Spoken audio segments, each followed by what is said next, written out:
Yo guys, welcome back to my channel. Since I had nothing to do, I decided to do a review on the latest chapter 1066 of One Piece, entitled The Will of Ohara. Let's get right to it. In the cover page of the chapter, we see Reiju and the rest returning to Germa fleet after rescuing Niji and Dionji from the Big Mom pirate fleet. Together with them is the crazy and genius scientist Caesar Clown, who sought further help to escape Toto Land. On the second page of the chapter, it seems that an ancient kingdom with advanced technology is verified to have existed by Vegapunk Shaka. He then mentioned he once knew of a certain archaeologist who was willing to risk his life to shed light on a certain kingdom. Take note, he did not say that this archaeologist he's talking about here is Professor Clover. Though in page 5 of this chapter he said that he is acquainted with Professor Clover, he did not specifically said that this archaeologist he knew is him. So we should expect a new character as an archaeologist, or perhaps we already knew this archaeologist he mentioned. It's just that we never knew this man is an archaeologist. However, since Robin knew of a certain machinery that was excavated, maybe by this archaeologist, then it is really possible that this archaeologist is really Professor Clover. Anyways, here are the known archaeologists of One Piece so far. Oops, it seems that I've forgotten to add one more renowned One Piece character who is interested in history and archaeology. Give me a sec. There. Yeah, apparently he is interested in history and archaeology. In fact, Oda verified it in SBS here. So to those of you who thought that he's just a crazy, lunatic, rambunctious pirate, well, he's more than what you think.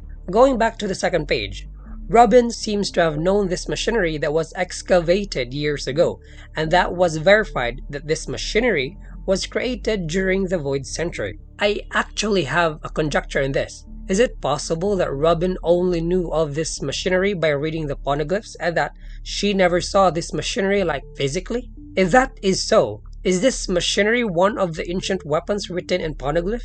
And that this machinery is now in the hands of the world government? Is this the machinery Imu-sama used in destroying Lelouchia Kingdom? What do you think?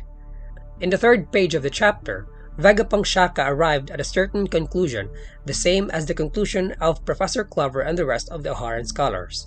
It appears that a certain kingdom with advanced technology existed. Then this ancient kingdom was in a conflict with an alliance of 20 nations who banded together to defeat this certain ancient kingdom. And as the victor, this alliance, later known as the world government, erased and shaped history as we know it now, to ensure that the ideas of this ancient kingdom wouldn't live on. It is still unknown which comes first though. Did these 20 nations banded together to defeat this ancient kingdom? Or did this ancient kingdom oppose the alliance of these 20 nations? Which caused which? Which comes first? Is it the alliance or the conflict? And as we know it, everyone who knew of this dies in the hands of the world government, just like King Cobra of Nefertari family and the Oharans, so let's not expect to live tomorrow. And just as I've said, Vegapunk mentioned he is acquainted with Professor Clover in page 5. He also said that Professor Clover was once an adventurer searching for these texts known as poneglyphs around the world. Professor Clover was incarcerated or confined by the Marines due to his acts on at least 10 occasions, and later he became known as the most famous archaeologist in the world, which attracted the other archaeologists and flocked to Ohara. That later became known as the Holy Land of Archaeology. And later in the chapter, Vegapunk said he met Dragon months after the destruction of Ohara 22 years ago. He also met giants recovering the books in the lake the scholars tried to save during the Buster Call bombardment, and these books were brought to Elbaf. And Jaguar D is confirmed to be alive. He had survived Aokiji's ice time capsule, or that Aokiji intended for Saul to survive. Just take a look at Aokiji's decisive attack. Ice time capsule. If I were to deduce what this attack is without knowing it is from the Ice Nomi of Aokiji, I would think it is an attack to bring someone or something from the past to the future, right? Like preserving somebody or something.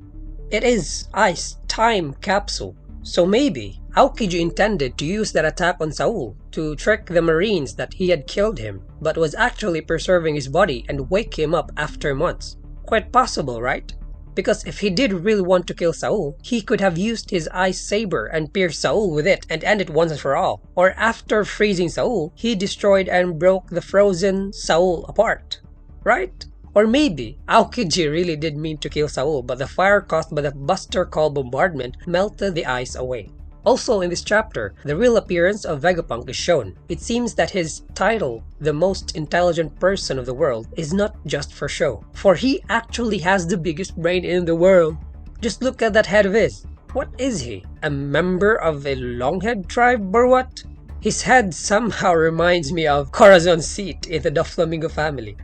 Moreover, Dragon invited Vegapunk to join his freedom fighter organization, but Vegapunk refused because his poor and ragtag organization will not be able to comply to his needs, and that his skills and intellect will be wasted, so he instead became a scientist of the world government. But the biggest revelation in this chapter seems to be how Dragon created the Revolutionary Army. Dragon was motivated to change his freedom fighter organization that only seeks freedom, just like the Strat Pirates now and the Sun Pirates of Fisher Tiger, to the Revolutionary Army that directly opposes the world government. He declared war and direct conflict with the world government to fight and defend the oppressed people, together with his fellow founders Emporio Ivankov and Bartholomew Kuma, both kings of their respective kingdoms.